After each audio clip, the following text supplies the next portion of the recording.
Você tem ideia de quem caminha com você todos os dias, mesmo que invisivelmente? Nesta palestra arrebatadora, Maíse Braga nos revela uma das realidades mais perturbadoras do mundo espiritual. Ninguém está sozinho. Seja pela luz ou pela sombra, estamos sempre acompanhados. E pior, muitos dos que nos cercam, nos conhecem há muito mais tempo do que imaginamos.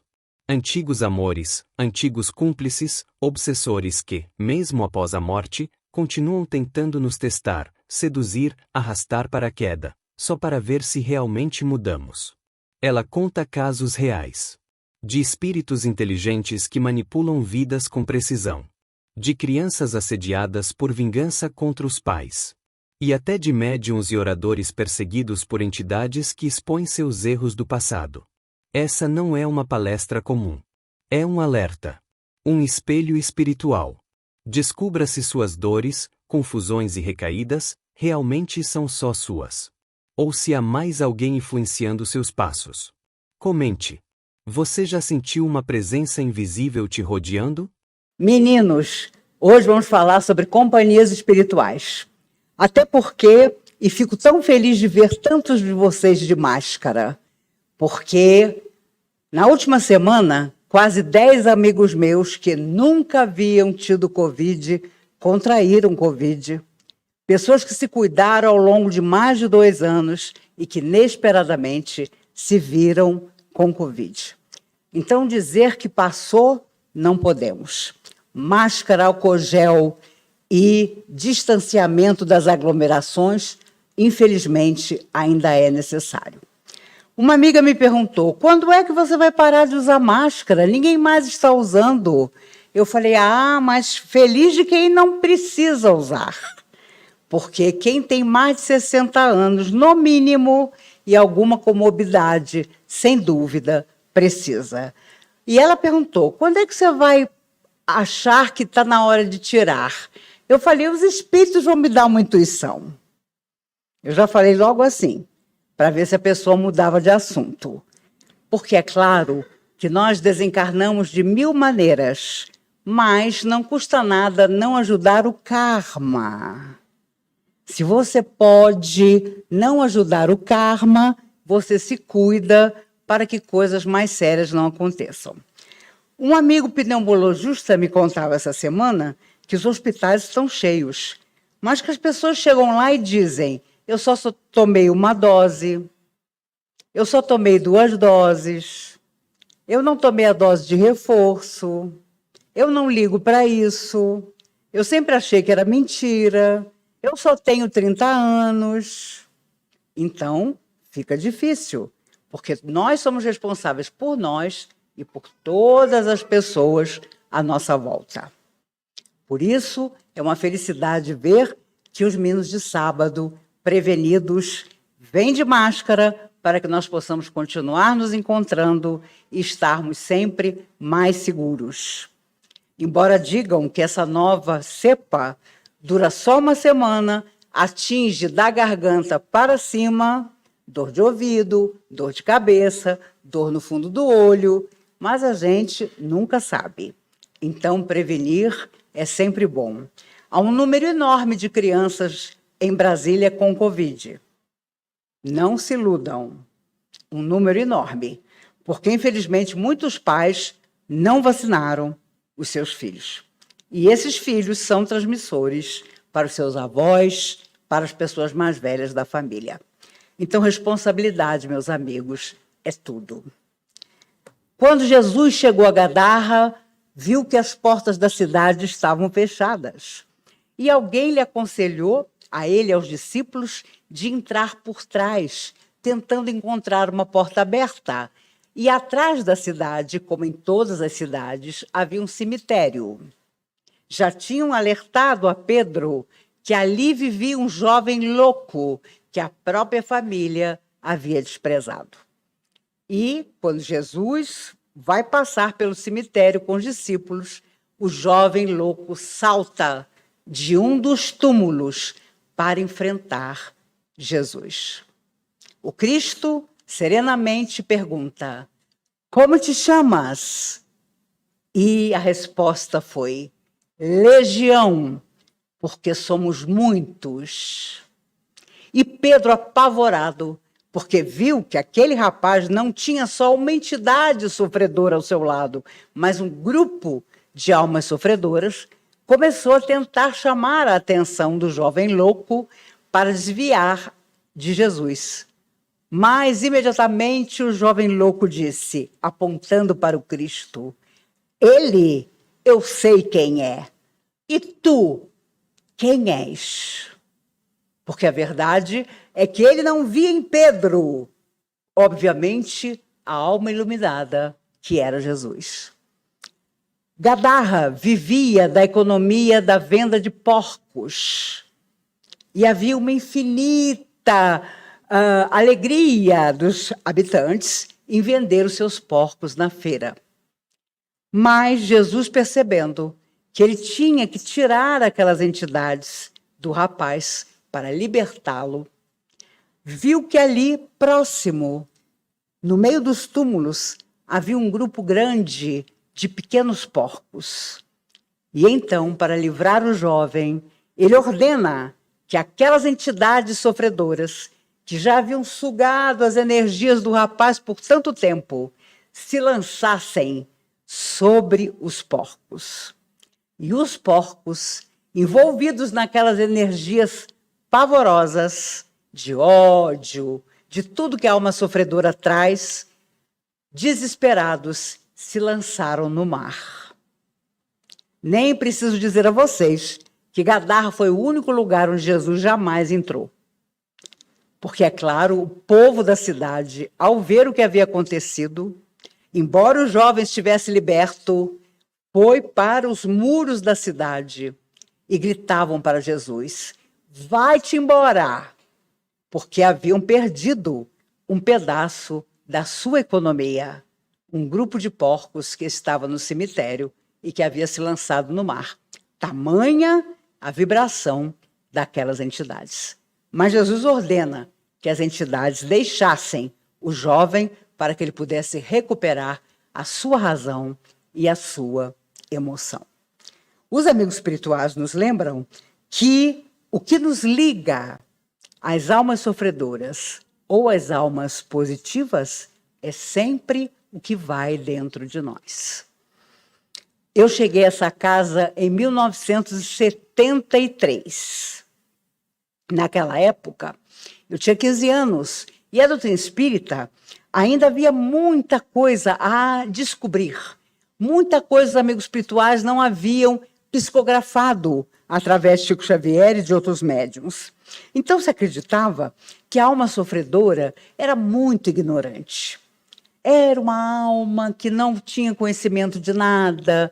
As pessoas chegavam aqui e, olha só, o vitimismo naquela época já existia. Chegava aqui o rapaz, a jovem, olha, eu vim aqui porque eu não sou ninguém, porque eu estou perseguido, eu não sei por que me perseguem, as coisas não dão certo para mim.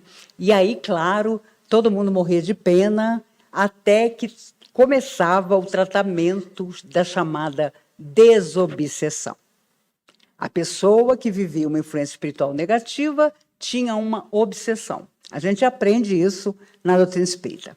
E para tirar esta obsessão, era preciso um tratamento, que dependendo da pessoa durava mais ou menos. Mas é claro que a pessoa já chegava com o ar sofredor.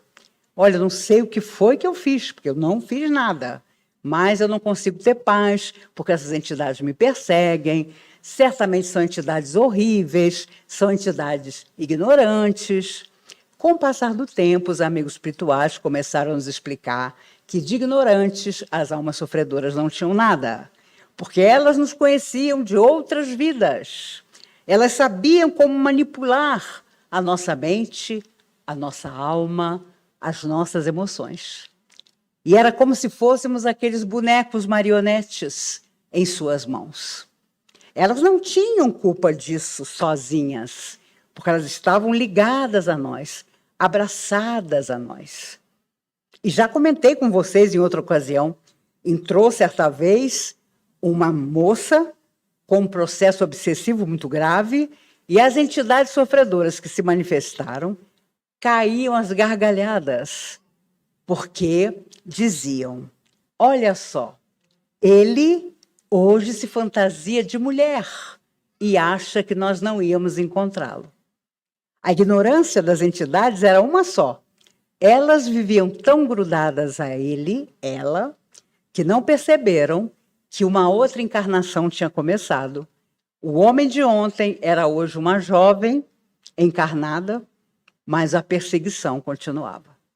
E eles simplesmente achavam que ela estava fantasiada, escondida numa feição feminina, para não ser encontrada por eles. Coisas seríssimas aconteciam numa época em que se percebia claramente que as pessoas que estavam chegando à comunhão espírita, que então era tão pequena, estavam sendo chamadas a uma tarefa maior, que era não só fazer parte dessa casa, mas também superar a si mesmas, serem professores, oradores, trabalhadores, passistas, doutrinadores, que é uma coisa importantíssima, porque você, dentro da cabine de passe, vai convencer a entidade sofredora a se libertar. Ainda que ela não tenha amor por você, e não terá tão cedo, ela tem que se afastar de você. E o mais sério é que os amigos espirituais nos dizem que nós, encarnados, temos como tarefa libertá-las de nós, de tal maneira nos educarmos que elas acabam ficando sem clima para nos influenciar negativamente. Então, elas aceitam o convite dos nossos mentores espirituais para seguir outros caminhos. Mas quando nós não melhoramos, elas se sentem confortáveis de estarem conosco. E quem disse que elas querem ir embora? Foram nossos cúmplices, ou nossos amores enviesados de outras vidas. Não tiveram coragem de prometer o que nós prometemos. Então, nós viemos na carne e eles continuam fora. Mas esse encontro tem que acontecer. Por isso, muitas vezes, durante toda uma vida, nós somos assediados por antigos companheiros que querem ver agora se realmente nós merecemos companhias espirituais melhores. Como eles não são ainda, eles ficam a nos rodear. Eles criam até determinadas situações, como se fossem pequenas ciladas, para ver até onde nós vamos na nossa determinação de sermos melhores. E é claro, dependendo da nossa fraqueza, rapidamente nós mostramos que continuamos os mesmos que eles conheceram antigamente. Olha, aconteceu várias vezes de ver crianças pequenas chegarem aqui num processo de influência espiritual negativa. E eu me lembro do seu Nelson, querido dirigente do sábado à noite, depois que todos nós, meninos de sábado, assistíamos à palestra, fazíamos a palestra, subíamos todos para o grupo do seu Nelson. Olha, foi um dirigente desse que a gente não esquece. Você chegava doido no grupo mediúnico dele e saía ótimo. Vi coisas que não está em livro nenhum e existiam. As crianças que vinham, os espíritos sofredores diziam assim: não, mas eu estou assediando a criança porque eu quero atingir o pai, ou quero atingir a mãe.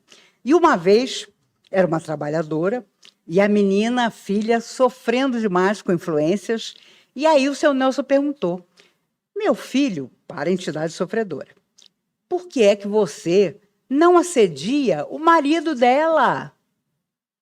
Por que você pega a filha dela, que é tão pequena? Ele, triunfante, disse: marido? Ela arranja outro. Filha, ela só tem uma. E vocês acham que isso é coisa de espírito ignorante? Não é, não. Aí, com a própria experiência da comunhão, percebemos que eles eram muito inteligentes. E a inteligência deles estava em nos conhecer, em saber onde estava o nosso pé que podia tropeçar, porque nos conheciam de muito tempo atrás. E, meu Deus, infinitas situações eu poderia contar a vocês. oradores eméritos que chegavam para tomar passe e o sofredor dizia assim: ué, mas ele me dizia que Deus não existia, como é que agora ele está dizendo o contrário? Eram situações difíceis. E a pessoa ali era doutrinada e ela optava ou por aceitar o convite do mundo espiritual e afastar-se, ou ficar, para ver até onde aquela pessoa realmente estava modificada. Eu me lembro de uma vez em que o grupo mediúnico começou e Dr. Dias da Cruz, esse médico maravilhoso, disse, incorporado na médium: eu queria contar para vocês que semana passada, quando cada um saiu daqui, cada um levou para casa um de nós. Um de nós, mentores. E nós ficamos uma semana, cada um de nós, na casa de cada um de vocês, para ver como vocês estão. Olha, vocês não podem imaginar o que foi. Todo mundo com a cabeça baixa, com aquela cara de que estava orando, mas ninguém estava fazendo prece. Estava todo mundo desesperado, pensando: meu Deus, o que foi que eu fiz essa semana? Meu Deus, será que era o doutor Bezerra que estava na minha casa? Que vergonha, meu Deus! E é claro, eles só na semana seguinte contaram que tinham nos acompanhado a cada um por uma semana. Aí, claro, cada um com a sua consciência, né, ficou lá mais envergonhado ou menos envergonhado do que havia feito. As entidades que sofrem só respeitam uma coisa: quando você se modifica. Não adianta a palavra, não adianta a prece, que muitas vezes vai até o telhado e volta, porque não tem força de alcançar o infinito, porque a gente não está nem pensando no que a gente está rezando, mas quando eles percebem que com toda a luta nós estamos tentando nos transformar, então eles nos dão um voto de confiança, mesmo que sejam almas extremamente sofredoras. Eu estou sem óculos, por isso vocês vão ter paciência comigo. E vocês devem estar perguntando: será que são os mesmos obsessores que eu tenho o tempo todo? Não, tem revezamento. Tem revezamento. Fulano, vai lá que agora estou um pouco cansado. Não aguento, o cara só faz as mesmas bobagens. Aí se revezam. As almas amigas também se revezam. Porque é claro que nós temos os nossos protetores, temos aqueles que simpatizam conosco e querem nos ajudar, são várias escalas. E é natural que haja um revezamento para que cada um possa ser útil para nós da melhor maneira. E o interessante é que, se você for procurar no Evangelho de Jesus, está tudo lá. Quando ele dizia: vai e não peques mais, para que não te aconteça coisa pior, era por isso. Porque a pessoa saía de lá curada, já aprontava de novo. A saúde me voltou, é agora. E ele sabia que isso trazia a doença de volta. Porque quase todas as enfermidades estão relacionadas com questões espirituais. No dia que a medicina descobrir isso, quase todas as doenças terão cura. Porque tudo começa aqui e aqui. Depois é que vai para o corpo físico. Acho que todos nós sabemos disso.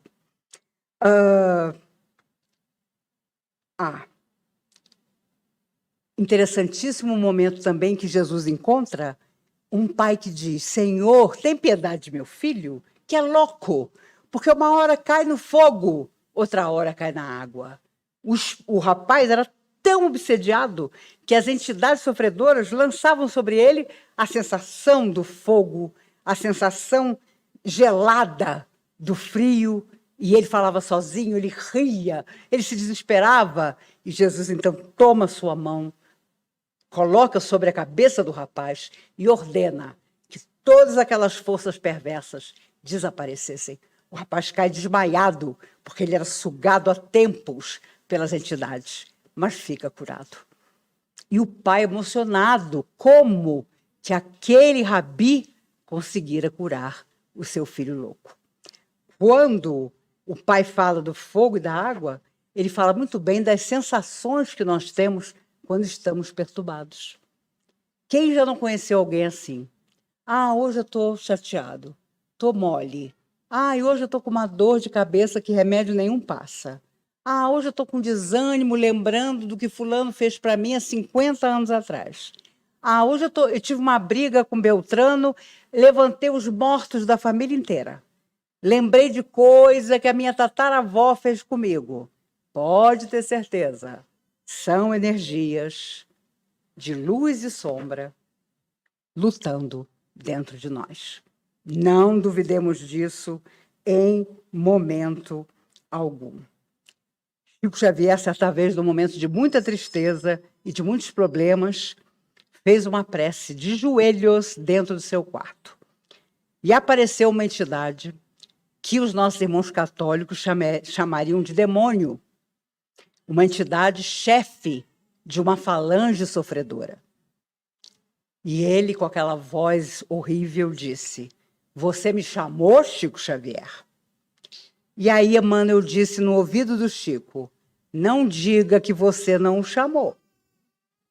E o Chico imediatamente disse: "Chamei sim. Chamei o senhor sim. Porque eu queria que o senhor, nas forças em que acredita, juntasse com as forças em que eu acredito e juntos pedíssemos a essas forças, minhas e suas, para que eu pudesse melhorar." "O quê? Você quer que eu junte a minha energia com a sua?" "Quero, para que, enfim, eu possa melhorar."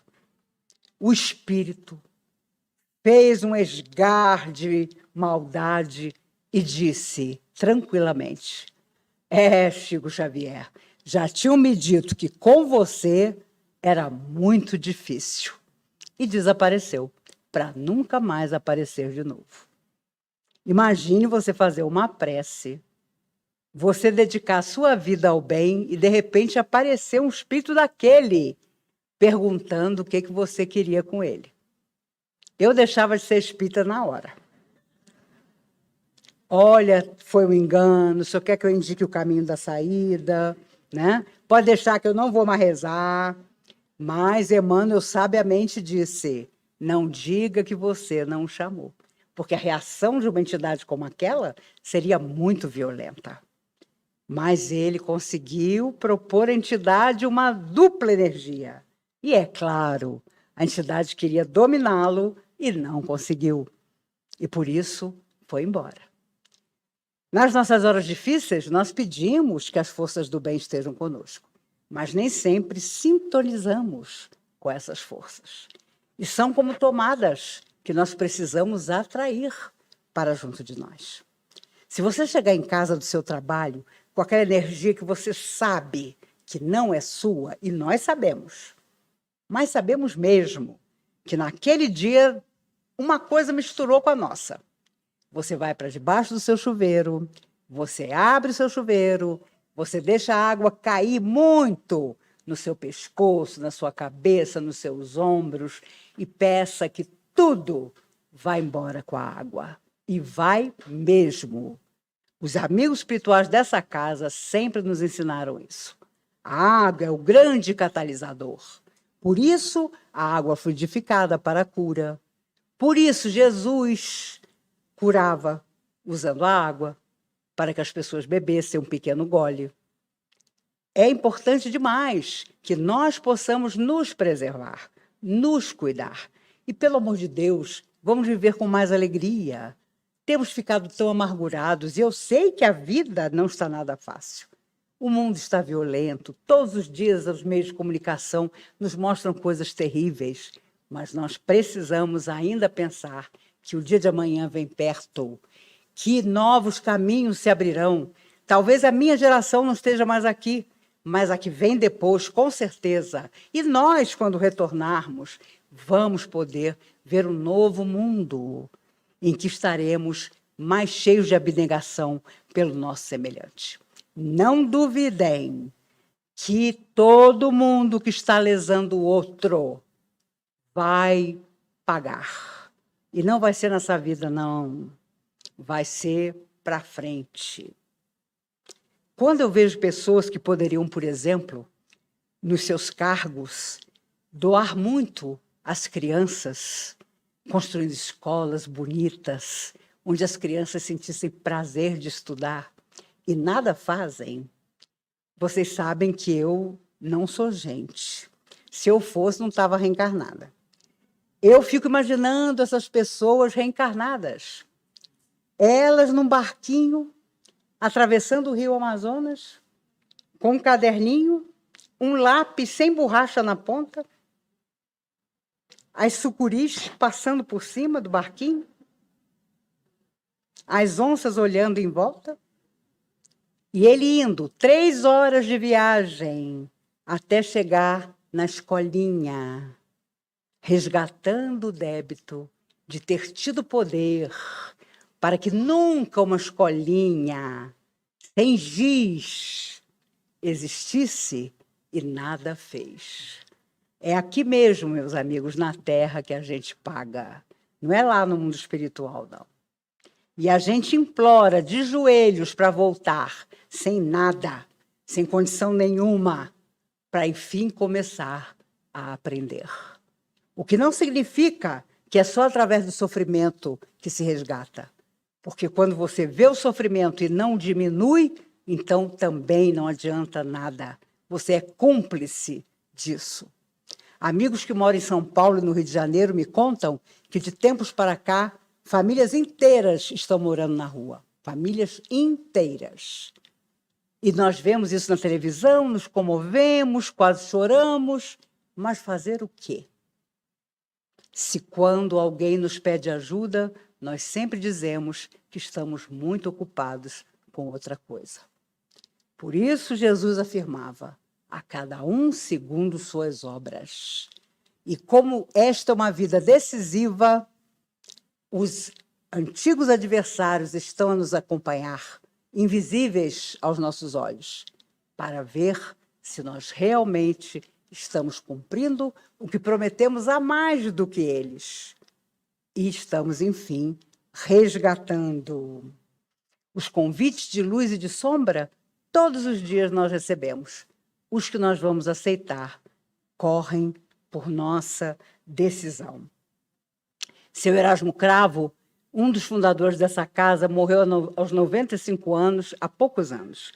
Ele foi filho de Maria Modesto, o filho caçula, uma espírita extraordinária, que fundou o Sanatório Espírita de Uberaba, centros espíritas, uma mulher tão incrível que, já com câncer no pulmão, no final de 63, ela incorporava seu Eurípides de Bassanufo e orientava as pessoas. Mas seu Erasmo era o filho caçula, tinha 14, 15 anos. Sabe aquela família espírita, onde você aprende a ser bom desde o início? Um dia, tinha a Feira do Boi Zebu, em Uberaba. A cidade lotada. E aí ele pensou, adivinha com que influência? Hoje eu vou fazer uma besteira. Hoje eu vou esquecer que eu sou filho de Maria Modesta. Vou sair para a cidade, vou beber, vou fumar, vou fazer o que eu nunca fiz. Vou dar uma loucura. E saiu. Se arrumou, Dona Maria Modesta, intuitiva, disse: você vai aonde, meu filho? Ah, eu vou dar uma volta, vou encontrar os amigos lá na Feira do Boi Zebu. A cidade regurgitava de gente, de boi. Vai ele. Quando ele está no meio da cidade, procurando os amigos mais malucos que ele pudesse encontrar, ele escuta uma vozinha: Erasmo, meu filho. Já deu aquele frio nele. Não é possível que é o Chico. Não é possível que é o Chico me procurando. Era Chico Xavier, grande amigo da família. Erasmo, foi doutor Bezerra que fez eu te encontrar, meu filho. Eu estou perdido no meio dos bois zebu. E o seu Erasmo, na hora, nem lembrou que o Chico era um dos organizadores da Fazenda Modelo que promovia a Feira do Boi Zebu. Sim, sou eu, Chico. O que você quer? Ô, Erasmo, eu estou tão perturbado hoje, meu filho, que eu esqueci onde você mora. você me leva na sua casa? Aí o senhor Erasmo, meu Deus, se eu voltar na minha casa, eu não vou ter tempo de fazer a besteira que eu quero. Você me dá o braço, Erasmo? Vamos até a sua casa, que eu quero tanto conversar com sua mãe. Seu Erasmo pegou o braço do Chico e saiu no meio da boiada para levar o Chico até a casa dele. Quando chegou na casa dele, Erasmo, eu tô com a perna bamba, você me ajuda a subir o degrau? Sobe o degrau. Erasmo, enquanto sua mãe não vem na sala, me serve um café com aquele bolinho de araruta? Lá vai seu Erasmo. Nem preciso dizer a vocês que a noite passou, seu Erasmo não saiu mais, não fez a besteira e nunca mais fez besteira nenhuma, porque já estava no destino dele, que ele viria para Brasília durante a construção, conheceria o seu Mário Barata e os dois, e mais Dona Emília, construiriam a Comunhão Espírita de Brasília. Mas vejam o trabalho que o doutor Bezerra teve de fazer o Chico encontrar o seu Erasmo para impedir a bobagem que o seu Erasmo planejava fazer. Desde que o seu Erasmo me contou essa história, toda vez eu penso, se eu for fazer uma besteira, doutor Bezerra, me segura pela mão. Mas se a besteira, por exemplo, for namorar o Paul Newman numa próxima vida, essa só pode deixar comigo, entendeu? Deixa por minha conta, né? É aquela besteira grande mesmo, que a gente se divida para outra vida e fica super complicado. André Luiz dizia, no final do livro Nosso Lar, que mudou tudo de conhecimento da doutrina espírita através de Chico Xavier. Se você ainda está na Terra e ainda não veio para cá, pense bem.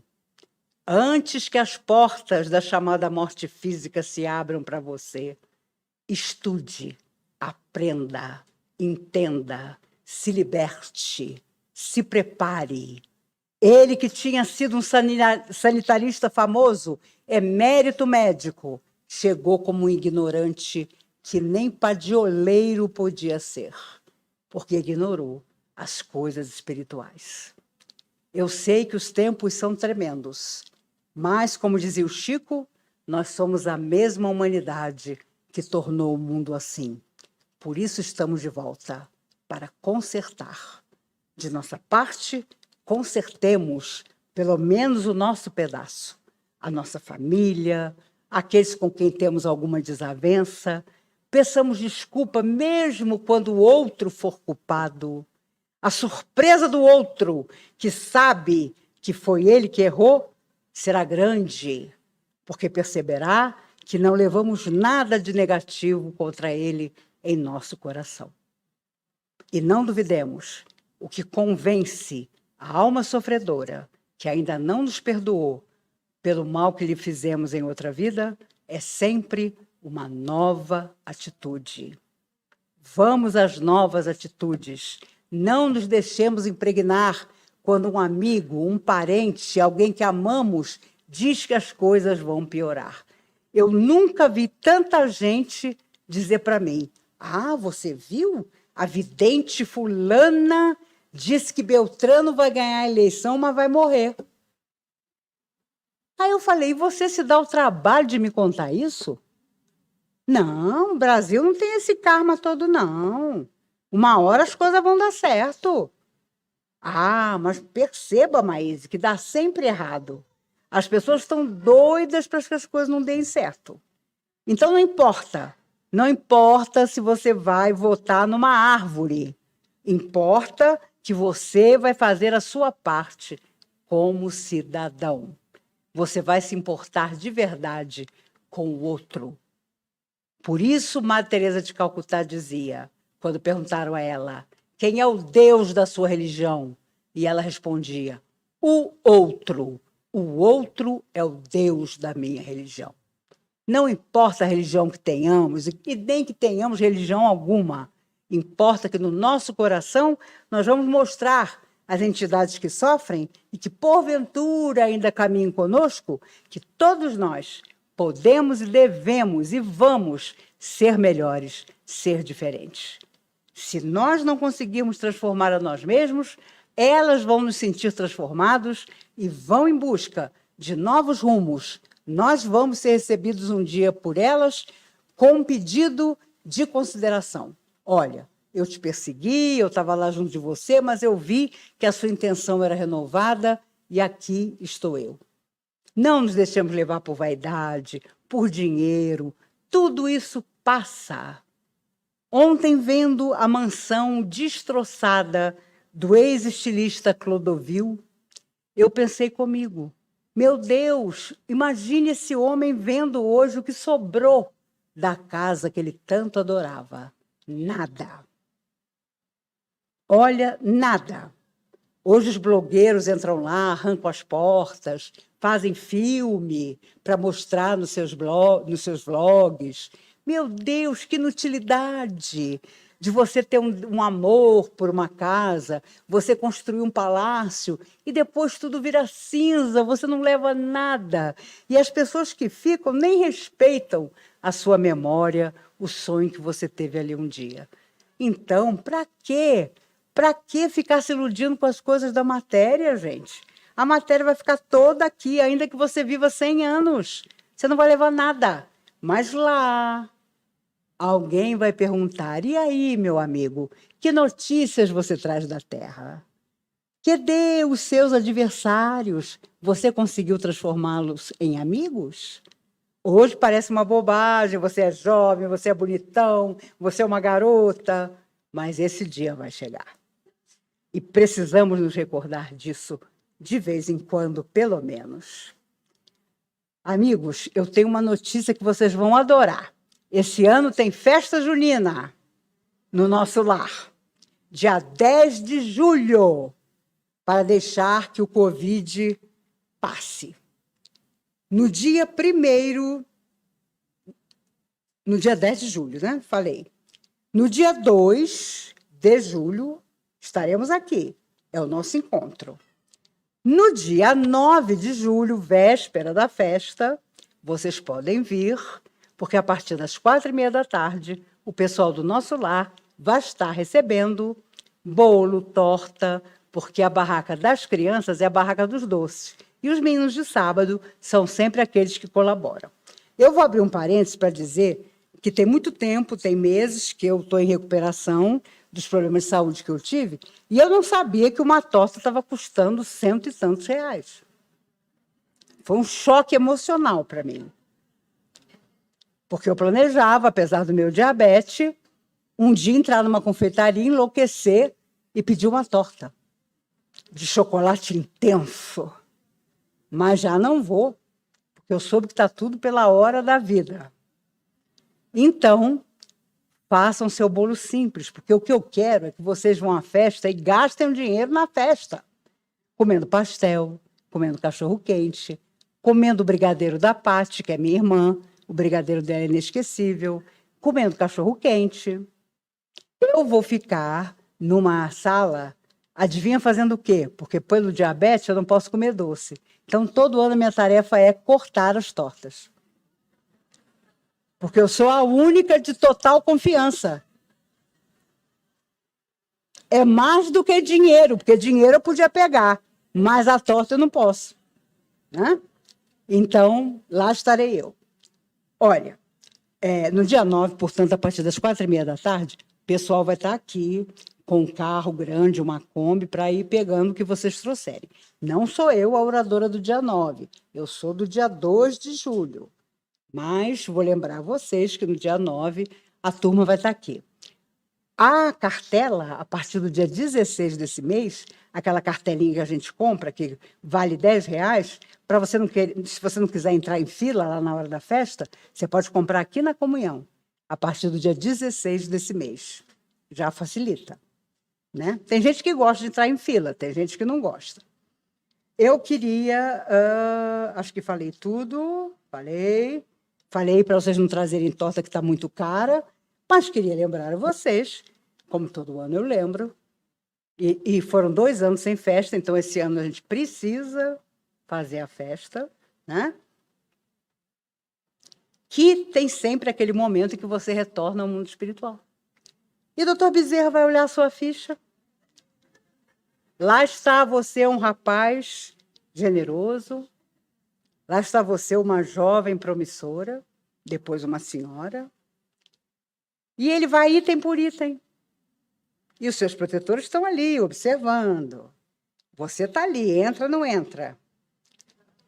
Quando ele observa, impressionado, com tanto de palestra que você assistiu, tanto de passo que você tomou, tanto de coisa boa que você fez, até quando você já se anima para entrar, que ele diz: "Ô, meu filho, mas faltou uma torta." Ou faltou um bolo, meu filho, daquele mais simples.